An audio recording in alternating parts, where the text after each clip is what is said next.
दोस्तों very good morning to all of you. आज के इस शानदार वीडियो में आप सभी का स्वागत करता हूं।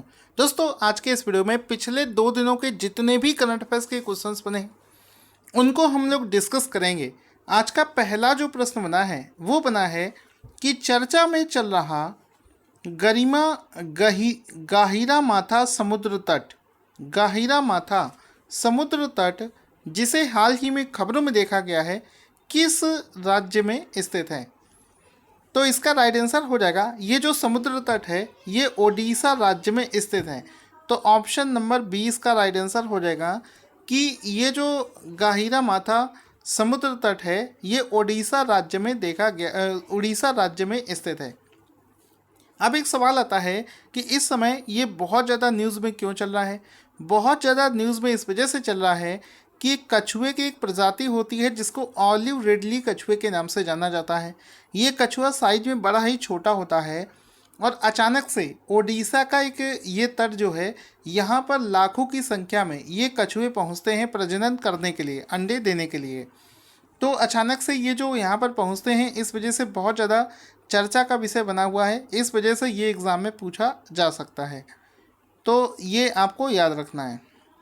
अगला प्रश्न है कि हाल ही में भारत का पहला चीनी संग्रहालय सुगर म्यूजियम कहाँ पर स्थापित किया गया है। तो ये जो चीनी संग्रहालय है सुगर म्यूजियम जो है ये पूरे भारत का पहला जो सुगर म्यूजियम है ये महाराष्ट्र राज्य में स्थित है। ऑप्शन नंबर ए इसका राइट आंसर हो जाएगा। इसमें आप देख सकते हैं चीनी म्यूजियम जो कि पूरे भारत का पहला चीनी म्यूजियम है, इसको महाराष्ट्र के शिवाजी नगर पुणे में स्थापित किया गया है। तो आप ये चीज़ भी याद रखें, शिवाजी नगर पुणे में इसको स्थापित किया गया है। तो शिवाजी नगर पुणे इसका राइट आंसर भी हो जाएगा। दोस्तों हाल ही में पेरेंटहुड का समर्थन करने के लिए व्हील्स ऑफ लव, ये जो व्हील्स ऑन ऑफ लव नाम से कार्यक्रम है ये किस कंपनी ने लॉन्च किया है। तो आंसर हो जाएगा इसका टाटा मोटर्स। हाल ही में टाटा मोटर्स ने व्हील्स ऑफ लव नाम से कार्यक्रम को शुरुआत करे हैं। तो इसका एक फ़ोटो भी देख सकते हैं, ये टाटा मोटर्स के द्वारा व्हील्स ऑफ लव नाम से कार्यक्रम की शुरुआत करी गई है जिसमें कि पेरेंटहुड कैसे अपने बच्चे को पालन पोषण करना चाहिए, उसके लिए पेरेंट को कौन कौन सी चीज़ों को ध्यान देना चाहिए। तो पेरेंट्स को लेकर ये जो कैंपेन है, कार्यक्रम है, हाल ही में टाटा मोटर्स के द्वारा लॉन्च किया गया है। तो इसमें आप देख सकते हैं ये टाटा मोटर्स की तरफ से ये पेरेंट्स किस तरीके से अपने बच्चे को लेकर जा रहे हैं ऐसा फ़ोटो दिखाते हुए व्हील्स ऑफ लव नाम से कार्यक्रम को टाटा मोटर्स के द्वारा हाल ही में लॉन्च किया गया है। अगला प्रश्न बनेगा कि हाल ही में वर्ष 2021 के लिए गैबोर जैगो प्राइज़, गैबोर जैगो प्राइज़ 2021 किसे प्रदान किया गया है। तो आंसर हो जाएगा Atul Dixit. Option number A इसका राइट आंसर हो जाएगा कि हाल ही में भारत के अतुल दीक्षित को गैबोर जैगो प्राइज़ से सम्मानित किया गया है। अतुल दीक्षित का फोटो भी आप यहाँ पर देख सकते हैं जिनको हाल ही में गैबोर जैगो प्राइज़ जो है दिया गया है। ये जो पुरस्कार है ये गणित के क्षेत्र में अच्छा काम करने वाले लोगों को दिया जाता है, गणितज्ञों को दिया जाता है। तो इसको देता कौन है, इसको अमेरिका की एक सोसाइटी है जिसका नाम है society of industrial and applied mathematics, SIAM के द्वारा ये प्रदान किया जाता है। और ये पहले भारतीय गणितज्ञ हैं, पहली बार किसी भारतीय गणितज्ञ को ये पुरस्कार दिया गया है जिसका नाम देख लेते हैं एक बार। अमेरिका का गैबोर जैगो प्राइज़ जो है ये पहली बार किसी भारतीय को दिया गया है जिनका नाम है अतुल दीक्षित। अगला क्वेश्चन बनेगा कि ब्रिक्स देशों की एक मीटिंग है जिसका नाम है ब्रिक्स संपर्क समूह की पहली बैठक आर्थिक और व्यापारिक के मुद्दे, इंग्लिश में ज़्यादा अच्छे से समझ में आएगा, contact group on economic and trade issues. Short form इसका है CGETI। तो अगर आपसे कोई पूछे कि ब्रिक्स देशों की CGETI नाम से ये जो मीटिंग है इसकी अध्यक्षता कौन सा देश करेगा। तो ये जो मीटिंग है ब्रिक्स देशों की इसकी अध्यक्षता करेगा भारत। तो ऑप्शन नंबर ए इसका राइट आंसर, बी इसका राइट आंसर हो जाएगा कि भारत की अध्यक्षता में ब्रिक्स देशों की contact group on economic and trade issues नाम से जो मीटिंग है उसकी अध्यक्षता भारत करेगा। भारत की अध्यक्षता में इसका जो है आयोजन किया जाएगा।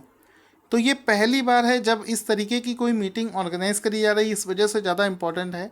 लिखा है first meeting of BRICS contact groups on economic and trade issues.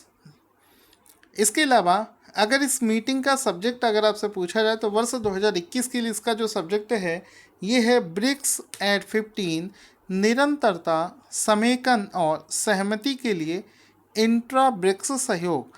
तो ये इसका सब्जेक्ट हो जाएगा। अगर हम लोग ब्रिक्स देशों की बात करें तो स्थापना 2009 में इसमें कौन कौन से देश शामिल हैं? ब्राज़ील, रूस, भारत, चाइना, दक्षिण अफ्रीका, ये सभी देश इसमें शामिल हैं। हाल ही में किस राज्य में या फिर केंद्र शासित प्रदेश में शिवरात्रि का त्यौहार जिसका नाम है हेरात नाम से एक त्यौहार मनाया गया है? आंसर हो जाएगा इसको केंद्र शासित प्रदेश जम्मू कश्मीर में मनाया गया है। ऑप्शन नंबर 20 का राइट आंसर हो जाएगा कि हाल ही में हेरात नाम से ये जो शिवरात्रि का त्यौहार है ये जम्मू एंड कश्मीर में मनाया गया है। तो यहाँ पर आप देख सकते हैं जम्मू एंड कश्मीर में ये शिवरात्रि का त्यौहार होता है, इसको हेरात नाम से मनाया जाता है और बहुत ही शानदार तरीके से वहाँ पर इसको सेलिब्रेट किया जाता है। जम्मू कश्मीर के इस समय के लेफ्टिनेंट गवर्नर जो हैं वो हैं मनोज सिन्हा। वहाँ के पहले जो उपराज्यपाल थे वो थे गिरीश चंद्र मुर्मू। इसकी जो कैपिटल है ग्रीष्मकालीन वो है श्रीनगर और शीतकालीन कैपिटल है इसकी जम्मू। भारत ने अपनी तरह का पहला इंडियन एनर्जी ऑफिस कहाँ पर स्थापित किया है? तो इंडियन एनर्जी ऑफिस जो है जो कि अपनी तरह का पहला ऐसा ऑफिस है इसको रशिया में, ऑप्शन नंबर 20 का राइट आंसर हो जाएगा, रसिया में इसको स्थापित किया गया है। तो ऑप्शन नंबर 20 इसका राइट आंसर हो जाएगा।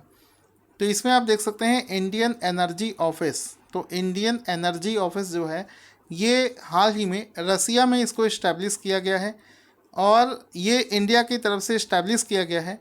ये एक तरीके से भारत और रूसी तेल कंपनियां जो हैं इसके बीच में एक ट्रेड का सेटअप है जो कि पहली बार आपस में निवेश को बढ़ाएगा, ऊर्जा को एक्सचेंज करने में काम करेगा। इसके लिए इसको स्थापित किया गया है। चूँकि इसको रसिया में स्थापित किया गया है तो रूस के बारे में समझते हैं। वहाँ के प्रेसिडेंट का नाम है व्लादिमीर पुतिन, राजधानी है मॉस्को, मुद्रा है रूबल और लीना नदी जो है ये रूस की सबसे लंबी नदी में आती है। तो रूस की सबसे लंबी नदी जो है वो है लीना नदी। और ट्रांस साइबेरिया जो कि रसिया में ये रेलवे लाइन है ये दुनिया की सबसे लंबी रेलवे लाइन है। मार्च 2021 में क्वाड देशों का कौन सा शिखर सम्मेलन आयोजित किया गया है? तो दोस्तों इसका राइट आंसर हो जाएगा ऑप्शन नंबर ए यानी कि पहला। जो क्वाड देश हैं जिसमें कि 4 देशों का नाम आता है, इन्होंने पहली बार वर्चुअल मोड में एक शिखर सम्मेलन का आयोजन किया है जिसको क्वाड वर्चुअल सम्मेलन के नाम से जाना जाता है और इसको पहली बार आयोजित किया गया है। ये जो 4 देश हैं जिसमें कि भारत, जापान, अमेरिका और ऑस्ट्रेलिया, इन 4 देशों का नाम इसमें आता है। इन 4 देशों ने ये यहाँ पर आपको दिखाते हैं अमेरिका, जापान, भारत और ऑस्ट्रेलिया। स्थापना इसकी 2007 में हुई थी। इसकी पहली जो शिखर सम्मेलन है इस बार वर्चुअली ऑर्गेनाइज कराई गई है। और क्वाड देशों को इस्टेब्लिश क्यों किया गया था? क्योंकि एशिया पर चीन का प्रभुत्व कुछ ज़्यादा ही बढ़ता जा रहा है, जिसको काउंटर करने के लिए ये क्वाड देशों का समूह बनाया गया है जो कि चाइना की बढ़ती हुई जो पावर है एशिया में उसको बैलेंस करेगा। तो यहाँ पर आप देखेंगे कि अभी इन्होंने एक लक्ष्य रखा है कि 2022 के अंत तक एशिया भर में 1 बिलियन कोविड-19 वैक्सीन जो हैं ये उपलब्ध कराई जाएंगी। तो ये सभी देश आपस में मिलकर इसको इस्टेब्लिश करेंगे। दोस्तों अभी कुछ दिनों पहले मैंने आपको बताया था कि हाल ही में स्विट्ज़रलैंड में महिलाओं का बुर्का पहनने पर बैन लगा दिया गया है। तो क्वेश्चन बनेगा कि स्विट्ज़रलैंड के बाद में किस देश ने मार्च 2021 में बुर्का पहनने पर प्रतिबंध लगाने की घोषणा करी है?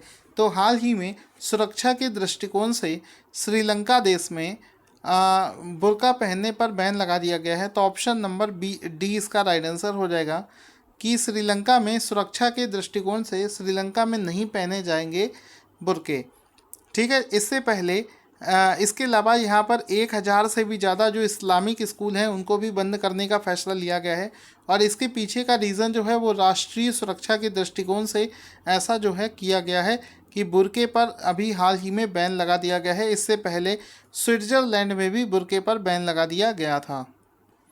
अगला क्वेश्चन बनेगा कि भारत के किस मंत्रालय ने हाल ही में मेरा राशन मोबाइल ऐप लॉन्च कर दिया है? तो आंसर हो जाएगा उपभोक्ता मामले, खाद्य एवं सार्वजनिक वितरण मंत्रालय ने हाल ही में एक मोबाइल ऐप लॉन्च किया है जिसका नाम है मेरा राशन मोबाइल ऐप। इस मोबाइल ऐप से क्या होगा कि जैसे मान लीजिए आप किसी एक राज्य से बिलोंग करते हैं, मान लीजिए फॉर एग्जांपल बिहार से, और आप जॉब करने के लिए मुंबई या दिल्ली पहुंच जाते हैं, तो ऐसे केस में भी आप अपना राशन प्राप्त कर सकते हैं। तो उसको लेकर ये जो सुगमता के लिए मेरा राशन नाम से जो ऐप है, हाल ही में सरकार ने इसको लॉन्च किया है। अगला क्वेश्चन बनेगा कि निम्नलिखित में से किस स्थान से आज़ादी का अमृत महोत्सव का उद्घाटन किया गया है? तो हाल ही में साबरमती आश्रम गुजरात से। ऑप्शन नंबर ए इसका राइट आंसर हो जाएगा कि हाल ही में साबरमती आश्रम गुजरात से आज़ादी का अमृत महोत्सव नाम से इसको उद्घाटन किया गया है। तो ऑप्शन नंबर ए इसका राइट आंसर हो जाएगा।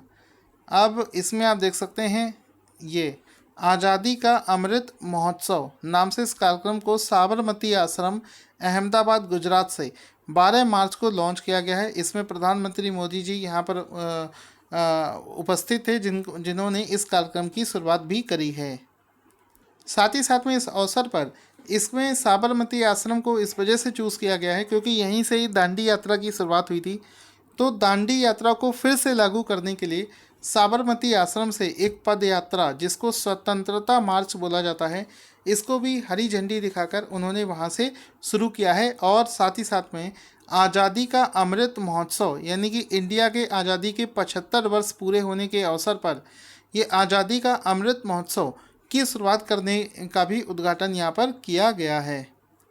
अगला क्वेश्चन हो जाएगा, हाल ही में प्रधानमंत्री मोदी जी ने किसके द्वारा लिखित किसकी भगवत गीता का किंडल वर्जन लॉन्च किया है? तो हाल ही में स्वामी चिद्वानंद, ऑप्शन नंबर डी इसका राइट आंसर हो जाएगा। चिद्वानंद की जो भगवत गीता है उसके किंडल वर्जन को हाल ही में लॉन्च किया है। तो ऑप्शन नंबर डी इसका राइट आंसर हो जाएगा। तो देखो, Kindle version of Bhagavad Gita launch, Swami Chidbhavananda की ये जो भगवत गीता है इसका किंडल वर्जन हाल ही में लॉन्च कर दिया गया है। अब इसको डिजिटल फॉर्मेट में भी भगवत गीता को इस तरीके से पढ़ा जा सकेगा। हाल ही में एक ऑर्गेनाइजेशन है ARCIL, उसके MD और CEO कौन बनाए गए हैं? तो आंसर हो जाएगा Pallav Mohapatra. Option number A इसका राइट आंसर हो जाएगा। पल्लव मोहपात्रा को ARCIL का नया MD और CEO बनाया गया है। ARCIL का फुल फॉर्म होता है एसेट रिकंस्ट्रक्शन कंपनी लिमिटेड। तो इस कंपनी का हाल ही में जो नया MD और CEO बनाया गया है वो बनाया गया है पल्लव मोहपात्रा को। तो इनका एक फ़ोटो भी देख सकते हैं पल्लव मोहपात्रा को, जिनको हाल ही में इसका नया MD और CEO बनाया गया है। दोस्तों, हाल ही में सेंट्रल बैंक ऑफ इंडिया का नया एग्जीक्यूटिव डायरेक्टर किसे बनाया गया है? तो आंसर हो जाएगा हाल ही में विवेक वाही। ऑप्शन नंबर ए इसका राइट आंसर हो जाएगा। हाल ही में विवेक वाही को सेंट्रल बैंक ऑफ इंडिया का नया एग्जीक्यूटिव डायरेक्टर बनाया गया है। ऑप्शन नंबर ए इसका राइट आंसर हो जाएगा। सेंट्रल बैंक ऑफ इंडिया का जो हेडक्वार्टर है ये मुंबई महाराष्ट्र में स्थित है। इसकी स्थापना 21 दिसंबर 1911 को करी गई थी। आज का अगला प्रश्न है, यूनियन बैंक ऑफ इंडिया के नए एग्जीक्यूटिव डायरेक्टर कौन बनाए गए हैं? आंसर हो जाएगा नितेश रंजन। ऑप्शन नंबर 20 का राइट आंसर हो जाएगा कि हाल ही में नितेश रंजन को यूनियन बैंक ऑफ इंडिया का नया एग्जीक्यूटिव डायरेक्टर बनाया गया है। Option number B will be the right answer. आगे चलते हैं दोस्तों, आज का क्वेश्चन जिसका आंसर आपको देना है, आपको क्वेश्चन दिख रहा होगा, इसका राइट आंसर क्या होगा जल्दी से कमेंट बॉक्स में लिखना ना भूले। Thank you for watching this awesome video.